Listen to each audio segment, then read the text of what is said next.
जी हमारा लेक्चर चल रहा है पैराबोला।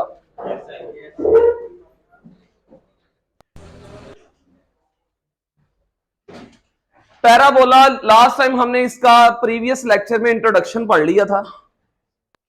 उस इंट्रोडक्शन में हमने सीखा है कि पैराबोला की जो इसेंट्रिसिटी है वो किसके इक्वल है? 1 के इक्वल है।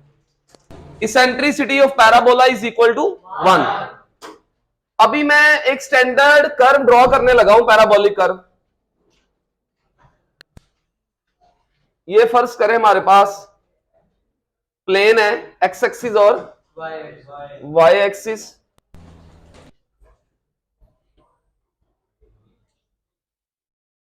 सबसे पहले जो मैंने आपको लास्ट लेक्चर में भी ये बात बताई थी कि सबसे पहले हमारे पास प्लेन में पैराबोला के लिए, पैराबोलिक कर्व के लिए क्या होना चाहिए? Fix point. हमने अपने पहले सबसे एक फिक्स पॉइंट लिया है। ये आपके पास एक फिक्स पॉइंट है। This fix point is known as focus. ये एक फिक्स पॉइंट है। फिर हमने ली एक फिक्स्ड लाइन। ये आपके पास एक फिक्स्ड लाइन है which is known as directrix. अब इस फिक्स पॉइंट और fixed line, this is called directrix. इस लाइन का नाम रख लेते हैं, ये लाइन एम है। कोई भी पॉइंट, वेरिएबल पॉइंट मैंने इस प्लेन पे लगाने हैं। वेरिएबल मीन जो वेरी करते हैं, वो कहीं पे भी लगा सकता हूं। तो वो पॉइंट यूं लगाने हैं कि उन पॉइंट्स का जो डिस्टेंस है from fix point to fixed line same रहे। Fix point to fixed line, अगर उन पॉइंट्स का डिस्टेंस फिक्स पॉइंट से फिक्स्ड लाइन से सेम रहे तो उन पॉइंट्स को ज्वाइन करने से, जो हमारे पास एक कर्व जनरेट होगी, this curve is known as parabola. ये आपके पास एक कर्व है, this curve is known as parabola. ये लास्ट टाइम भी हमने लेक्चर में इसका इंट्रोडक्शन कर लिया था। ये पैराबोलिक कर्व है। और जिस अब इसके एलिमेंट्स की तरफ हमने बढ़ना है, क्योंकि हमने इंट्रोडक्शन इसका कर लिया था। ये मैंने ऐसी पैराबोलिक कर्व ड्रॉ की है जो ओपन है राइटवर्ड, राइट साइड को ओपन है। मैं इसको लेफ्ट साइड पे भी ओपन करवा सकता था, अपवर्ड भी ओपन इसका हो सकता था, राइट डाउनवर्ड भी ओपन हो सकता था। तो मैंने अभी तो पहला पैराबोला पढ़ा रहा हूं ना, इसको हम कहते हैं ये स्टैंडर्ड पैराबोला है। पैराबोला इन स्टैंडर्ड पोजीशन कह लें। और इसको हम डिस्कस करते हैं कि ये स्टैंडर्ड पैराबोला की क्या क्या प्रॉपर्टीज हैं, इसके एलिमेंट्स कौन कौन से हैं। तो सबसे पहले जिससे इसकी डेफिनेशन बनती है, the most important point in parabolic curve, P से एफ तक का जो डिस्टेंस है और पी से जो एम तक के डिस्टेंस की रेशो। देखिए जब हम कहते हैं ना ये दोनों आपस में इक्वल है, तो इसका मतलब है इनकी रेशो का आंसर किसके इक्वल है? तो यहां से मैं कह सकता हूं P F is equal to P M. तो आइंदा ना जब कभी भी मैं तुमसे कहा करूंगा कि पैराबोला की डेफिनेशन बताओ, पैराबोला की डेफिनेशन बताओ, तो आप क्या बताया करेंगे? पैराबोला की definition P F is equal to P कोई भी पॉइंट है जो उस कर्व के ऊपर है, वो कहीं पे भी हो सकता है। सपोज करें कि इस पॉइंट का नाम P, मैंने ये पॉइंट कह दिया, ये P पॉइंट है, which is variable point X Y, ये P पॉइंट है। अगर मैं इसको कंसिडर कर रहा हूं अंडर डिस्कशन, अगर मैं इस पॉइंट को लेके आ रहा हूं तो इसको मैं एक्स वाई कह देता हूं। अगर मैं इस पॉइंट को लेके आ रहा हूं, इसको एक्स वाई कह देता हूं। कर्व के ऊपर पाए जाने वाले किसी भी पॉइंट का नाम मैं P रख देता हूं। और अब हमें पता है P से कहां तक, P से और P से M तक का डिस्टेंस सेम होता है हमेशा। किसमें? इस डेफिनेशन को यूज करके मैंने आज इसकी जो है ना इक्वेशन ड्राइव करवा देनी। जैसे लास्ट टाइम सर्कल में मैं आपसे पूछता था ना, सर्कल वाले टॉपिक में, सर्कल की जैसे बच्चों ने अभी तक किसी ने वैसे एक कमेंट भी आया था, इसेंट्रिसिटी ऑफ सर्कल 0 है। इसमें मैं एक शॉर्ट सा लेक्चर बनाऊंगा, इसेंट्रिसिटी ऑफ सर्कल क्या है, 0 है, और वो क्यों 0 है इस पे मैं अलग से एक मिनट का या 1.5 मिनट का उसमें समझाता हूं अलग से लेक्चर में। अभी पैराबोला की इसेंट्रिसिटी किसके इक्वल है, पैराबोला की इसेंट्रिसिटी 1। अब इस इसेंट्रिसिटी से ये डेफिनेशन बन गई, पी से F is equal to P F is equal to P M. अगर मुझे पैराबोला की इक्वेशन ड्राइव करनी है ना, तो मुझे ये डेफिनेशन यूज करनी है। पी एक और एफ भी एक, this point is known as, जिसका नाम क्या है, फोकस, और ये फिक्स लाइन का नाम क्या है। अब मुझे अगर ये डेफिनेशन यूज करनी है ना, तो मुझे चाहिए क्या, मुझे ये पॉइंट चाहिए और इस लाइन की इक्वेशन चाहिए। और सबसे इंपॉर्टेंट बात, मैं बार बार कह रहा हूं, मैं उस पैराबोला की इक्वेशन ड्राइव करने वाला हूं, ऐसा पैराबोला जो ओरिजिन पे टच कर रहा है, और ये ओरिजिन पे टच कर रहा है तो इस पॉइंट का एक नाम है, इसको कहते हैं वर्टेक्स। जहां पे पैराबोला, सुने, बल्कि ना ये बातें मैं ना अलग से ये डिस्कस करूंगा, अभी जस्ट मुझे ना एक ऐसी इक्वेशन ड्राइव करनी है, उसके बाद मैं इसके एलिमेंट्स की तरफ आता हूं। एलिमेंट्स कौन कौन से हैं, जैसे सबसे पहले अभी तक हमने सिर्फ 2 एलिमेंट देखे हैं, कौन कौन से, फोकस और डायरेक्ट्रिक्स। अभी तक मुझे सिर्फ 2 एलिमेंट्स के बारे में पता लगा, फोकस और फोकस एक पॉइंट है, फोकस एक पॉइंट है। फोकस जिस पॉइंट, जिस लाइन के ऊपर है, ये कौन सी लाइन है, फोकस जिस लाइन के ऊपर है ना, इस लाइन को हम कहते हैं एक्सिस ऑफ पैराबोला। मैंने कहा मैं ना एलिमेंट्स बता ही दूं, क्योंकि मुझे बातें वो इक्वेशन ड्राइव करते वक्त यूज करनी है, फिर तुम्हें प्रॉब्लम होगी जब मैं नए वर्ड्स बोलूंगा। इसको क्या कहते हैं, axis of parabola. Axis of parabola होता क्या है, साथ साथ ना जरा मैं इसको डिफाइन भी करता रहूं। सबसे पहला पॉइंट क्या था भला, फोकस। कौन सा पॉइंट है focus, fix point. Fix point is called focus. इसको सिंपल मैंने ना वर्ड्स में डिफाइन किया, इसकी डेफिनेशन और भी बन सकती है, अभी तो जस्ट मैंने लिखा ना fix point is called focus. अभी इतनी पहचान याद रखे कि फिक्स पॉइंट फोकस होता है। अच्छा, उसके बाद फोकस के बाद एक्सिस क्या है, एक्सिस ऑफ पैराबोला, पैराबोला का एक्सिस। अच्छा, इधर एक्सिस एक जो याद रखनी है ना आपने, बातें क्या याद रखनी है। अब एलिमेंट्स में एलिमेंट्स बताने लगा हूं, तो सबसे इंपॉर्टेंट इस लेक्चर के अंदर इसके एलिमेंट्स पढ़ना है। पहला एलिमेंट क्या था बोलो, उसके बाद मैंने क्या कहा, एक्सिस एक लाइन है, एक्सिस एक ऐसी लाइन, अब मैं इसको डिफाइन करूंगा, ऐसी लाइन ऑन विच फोकस लाई, ऐसी लाइन जिसके ऊपर कौन लाई करे, उससे हम कहते हैं एक्सिस। ये बात जरा क्लियर करो बच्चों, इधर लिखना छोड़ो एक मिनट। एक्सिस ऑफ पैराबोला, अब फोकस किसके ऊपर है, जरूरी नहीं है हर बार फोकस एक्स एक्सिस पे होना है। ये देखें, मैं साथ साथ ना छोटी छोटी डायग्राम्स बनाऊं ताकि तुम्हें क्लियर हो कि जरूरी नहीं है कि हर बार पैराबोलिक कर्व इसी तरह से होनी है। फर्ज करें पैराबोला ये है, इधर ये पैराबोला है, और जिधर को इसका मुंह ओपन होता है ना, जहां पे कर्व ओपन हुई होती है, उसको हम वहां पे फोकस लाई करता है। ये फोकस है। अब फोकस किसके ऊपर है, वाई एक्सिस के ऊपर। और जरूरी नहीं है कि फोकस हमेशा एक्स एक्सिस और वाई एक्सिस पे ही होना है। ये देखें, ये आपके पास एक कर्व है, दिस इज आल्सो पैराबोला, और इधर क्या है इसका, ये सबसे इंपॉर्टेंट बात है समझने के लिए। अब अगर ये फोकस है ना, तो इसका जो एक्सिस है वो ये वाली लाइन होगी। एक्सिस लाइन कौन सी होती है भला, सर इधर नजर नहीं आ रही थी, मैंने लाइन लगाई है। ऐसी लाइन, ये जो स्लैंडिंग लाइन बनी है आपकी, ये अब एक्सिस ऑफ पैराबोला है। यानी एक्सिस ऑफ पैराबोला जरूरी नहीं है कि हमेशा एक्स एक्सिस और वाई एक्सिस ही होना है, वो ये लाइन हो सकती है। एक और डायग्राम बनाता हूं तुम्हारे समझने के लिए कि तुम्हें पता चले कि कहीं पे भी एक्सिस ऑफ पैराबोला तो कोई लाइन भी हो सकती है। सपोज करें ये आपके पास एक पैराबोला है, बच्चों इधर फोकस किधर होगा, ऊपर को नीचे को?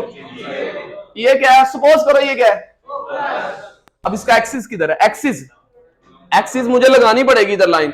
ये है एक्सिस ऑफ, ये देखें ये क्या है, एक्सिस ऑफ, ये पैराबोला का एक्सिस है, ये एक्सिस ऑफ पैराबोला है, ये वाली लाइन। इसी तरह ये वाली लाइन जो है वो एक्सिस ऑफ पैराबोला है, और इसमें ये वाली जो लाइन है वो एक्सिस ऑफ पैराबोला है। तो पैराबोला का एक्सिस एक्स एक्सिस भी हो सकता है और वाई एक्सिस भी हो सकता है, और इसके अलावा भी कोई लाइन हो सकती है।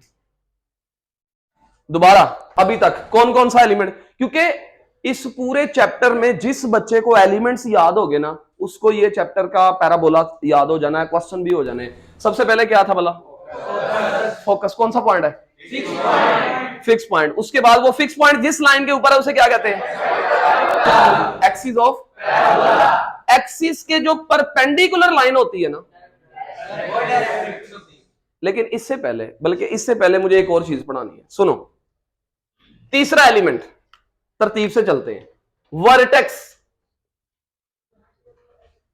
वर्टेक्स क्या होता है, जहां पे, अब आप चाहे इसको उर्दू में लिख लें, जिस तरह भी, जिस वर्डिंग में भी लिखना है, मैसेज वाली वर्डिंग में लिख लें, ये इट्स अप टू यू कि किस तरह से आपने अपने लेक्चर्स के ऊपर नोट करना है। सुन रहे हैं आप? yes, सुनना। तीसरा एलिमेंट वर्टेक्स, जहां पे parabolic curve, parabolic curve, parabolic curve axis वाली लाइन को, इसी तरह उर्दू में लिख लें, पैराबोलिक कर्व एक्सिस वाली लाइन को जिस पॉइंट पे कट करके गुजरती है, पैराबोलिक कर्व जिस पॉइंट पे एक्सिस वाली लाइन को कट करके गुजरती है उसे वर्टेक्स कहते हैं। The point where parabolic curve intersect the या cut the axis is called vertex. Vertex क्या है, जहां पे पैराबोलिक कर्व एक्सिस को कट करे, किसको, एक्सिस को। सुनो, लिखना छोड़ो एक मिनट, जरा मुझे बताएं जरा, पहला एलिमेंट क्या था, अभी उधर नहीं जा रहे, फोकस, एक्सिस ऑफ पैराबोला। अब क्या है, ये पैराबोलिक कर्व जाते हुए, ये वाली जो लाइन है, ये एक्सिस है ना, इसको जाते हुए जिस पॉइंट पे उसने, इसको क्या कहते हैं, ये क्या हुआ, ये क्या हुआ, इसका वर्टेक्स। यार ये एक्सिस है ना, ये क्या है, ये वाला पॉइंट क्या है, बोलो, ये वाला पॉइंट क्या है, वर्टेक्स। ये वाला पॉइंट क्या है, इधर मैं एक दो चार डायग्राम्स बनाता हूं ताकि आपको समझ आ जाए कि वर्टेक्स है क्या एक्चुअली। ये देखिएगा जरा, फर्ज करें ये मेरे पास एक पैराबोला है,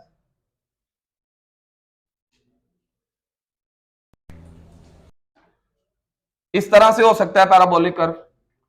अगर ये देखें, ये क्या है,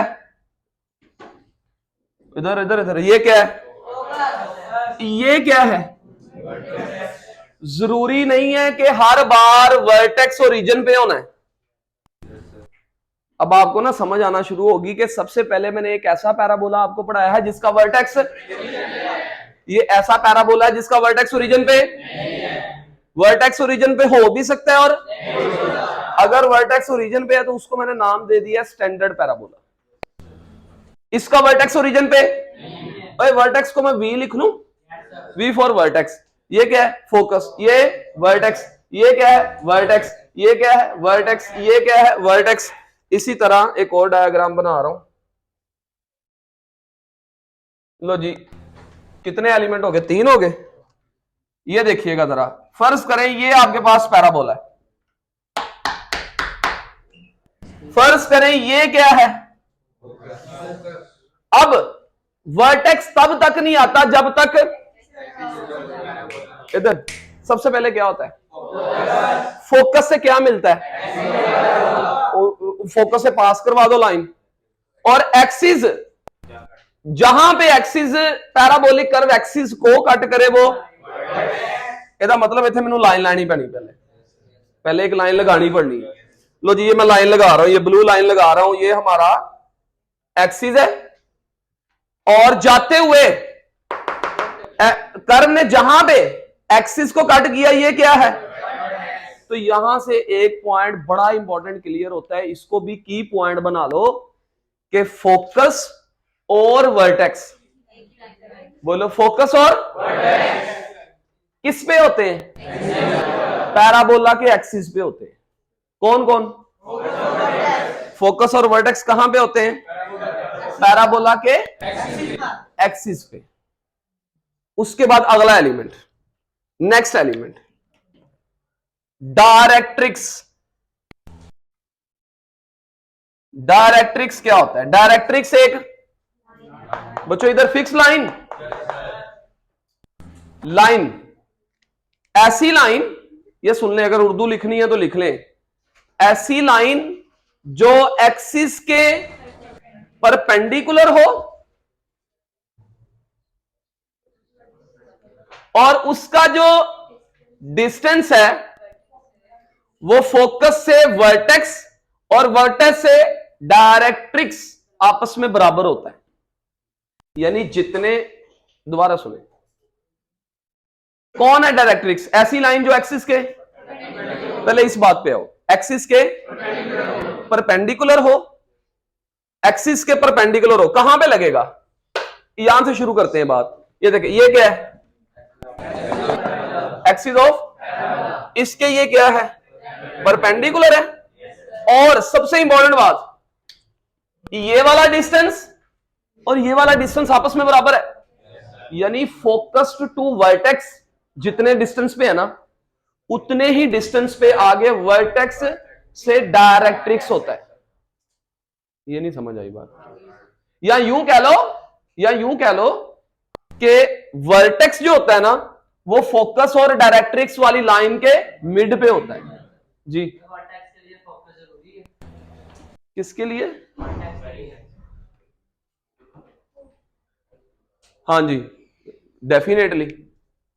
वो देखो, वो हम जब कहते हैं ना पैराबोलिक कर्व बन गई है, उसके बीच में ये उसकी सारी प्रॉपर्टी है, ये उस कर्व की एक प्रॉपर्टी है। इस डेफिनेशन को जब हम होल्ड करवाते हैं ना, उसके अंदर ही हम ये देखते हैं कि फिक्स पॉइंट तो फोकस है, फोकस से वर्टेक्स, वर्टेक्स तो वो वाला पॉइंट होगा ना जहां पे एक्सिस कट करेगा, एक्सिस वो होगा जहां पे फोकस होगा। तो इसका मतलब फोकस पहले सबसे जरूरी है, उसके बाद एक्सिस आएगा, एक्सिस वाली लाइन से पता लग जाएगा वर्टेक्स। ओके, कौन कौन से एलिमेंट हो गए? अब डायरेक्ट्रिक्स को जरा पहले डिफाइन कर लें। कौन सी लाइन है? The perpendicular line to axis of parabola, perpendicular line which is the perpendicular fixed line, लिख लेना, perpendicular fixed line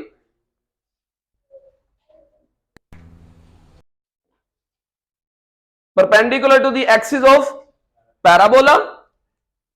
और इसमें किस तरह से? सच दैट, किस तरह से बोला?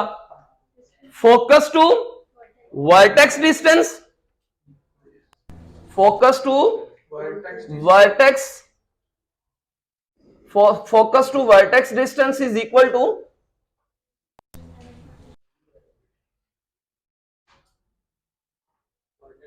To vertex to directrix. यानी जितने फासले पे फोकस से वर्टेक्स है ना, वर्टेक्स से डायरेक्ट्रिक्स उतने ही डिस्टेंस पे। कौन कौन सा एलिमेंट हो गया बोले?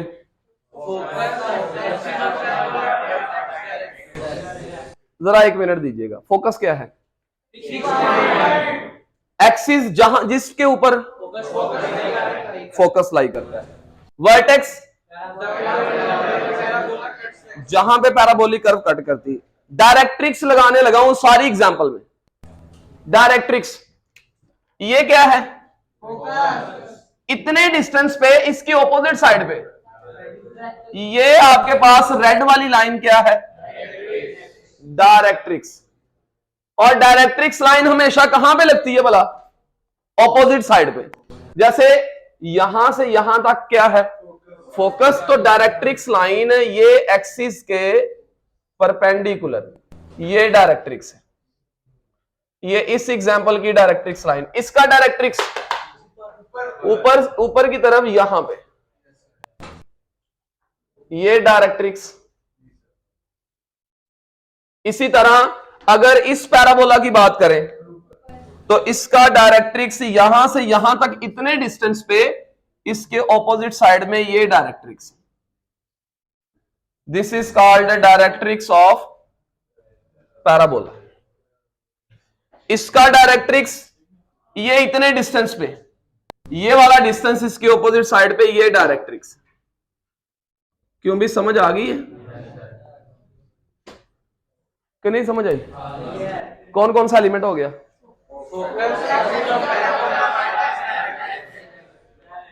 डायरेक्ट्रिक्स। उसके बाद ध्यान से सुनना जरा बच्चों, इधर अभी तक मैंने इक्वेशन नहीं पढ़ाई। पैराबोला की इक्वेशन हमने ड्राइव नहीं की, वो हम करेंगे ड्राइव। अभी जस्ट हम एलिमेंट्स पढ़ रहे हैं, एलिमेंट्स की पहचान कर रहे हैं इस पैराबोला के।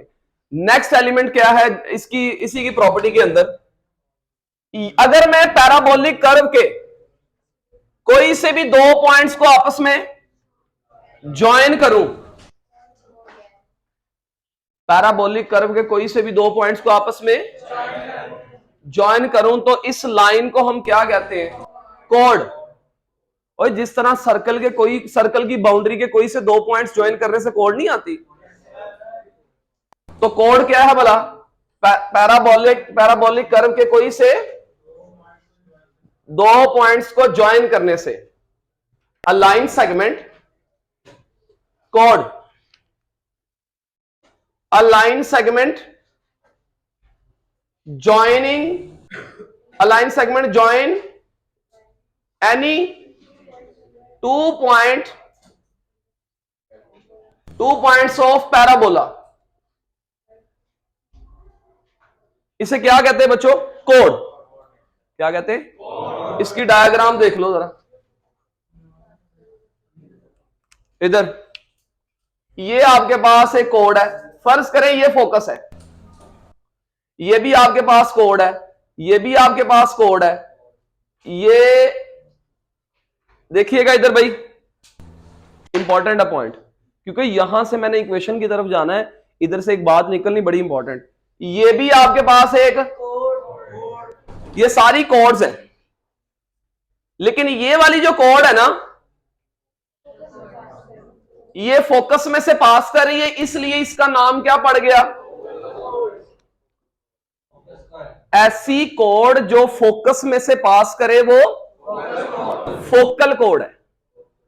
फोकल कोड, फोकल कोड जो फोकस में से पास करे। अब देखें बहुत सारी फोकल कोड हो सकती है। ये देखें, ये भी एक फोकल कोड है, ये भी एक फोकल कोड है, ये सारी फोकल कोड्स हैं। ये भी फोकल कोड है, ये भी फोकल कोड है, ये सारी फोकल कोड है।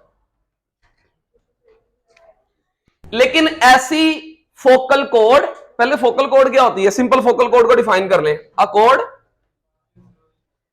Pass through the focal code.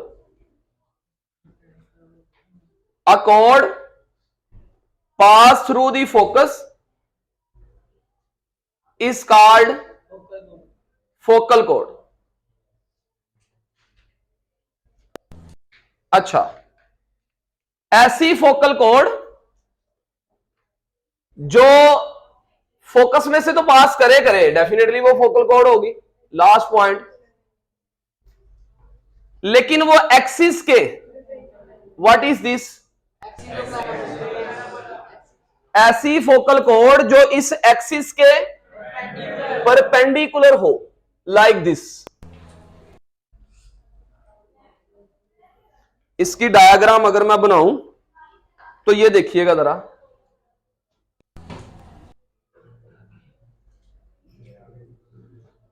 ये फर्ज करें आपके पास पैराबोलिक कर्व है और ये है फोकस। अगर ये फोकस है तो ये क्या हुआ फिर? एक्सिस। सुनो, ये वाली जो कोड है, ये कोड जो एक्सिस के परपेंडिकुलर है फोकल कोड, लेकिन एक्सिस के परपेंडिकुलर है, this is known as latus rectum. क्या कहते हैं इसको? Latus rectum. ये पॉइंट समझ आया? ये दोबारा सुन लें जरा, लेटस रेक्टम है क्या? बस ये आखिरी एलिमेंट था आज के लिए आपके लिए। लेटस रेक्टम क्या है? ऐसी है फोकल कोड ही। लिखना छोड़े, एक मिनट मेरी बात सुने। और ये रेड वाली लाइनों को देखना है आपने। ये रेड वाली लाइन फोकस में से पास कर रही है, ये फोकस पॉइंट है, ये फोकस में से पास कर रही है, ये भी फोकस में से पास कर रही है, लेकिन ये परपेंडिकुलर टू एक्सिस, ये वाली परपेंडिकुलर टू एक्सिस है। इसको हम कहते हैं फोकल कोड। है ये भी फोकल कोड, लेकिन इसका एक स्पेशल नेम है, क्या बोला? Latus rectum. तो इसको कैसे डिफाइन करेंगे? फोकल कोड परपेंडिकुलर टू एक्सिस। फोकल कोड perpendicular to axis is called latus rectum. क्यों भी समझ आया? बस एक बार जरा, उसके बाद इसको एंड करें। सबसे पहला एलिमेंट क्या है? कौन सा पॉइंट है? उसके बाद एक्सिस एक लाइन है। इसमें ना, इस पूरी स्टडी में, इस पूरे चैप्टर में ना, मैंने तुमसे पूछा करना है फोकस क्या है, तो आपने क्या? फोकस एक पॉइंट है और पॉइंट के कोऑर्डिनेट्स होते हैं, लाइन की इक्वेशन होती है। शाबाश। लाइन की, स्ट्रेट लाइन की लीनियर इक्वेशन होती है। एक्सिस जिस पे फोकस हो, वर्टेक्स कर्व जाते हुए एक्सिस को जहां पे कट करे, डायरेक्ट्रिक्स एक्सिस के परपेंडिकुलर और उतने ही डिस्टेंस पे हो जितने डिस्टेंस पे वर्टेक्स है। कोड दो पॉइंट्स को ज्वाइन करने वाली लाइन। फोकल कोड फोकस में से पास करने वाली लाइन। ऐसी फोकल कोड जो परपेंडिकुलर किसकी हो, उसे क्या कहते हैं? लेटस रिएक्टम। क्लियर यहां तक? इसको नोट कर लें, कल इससे आगे इंशाल्लाह हम देखें।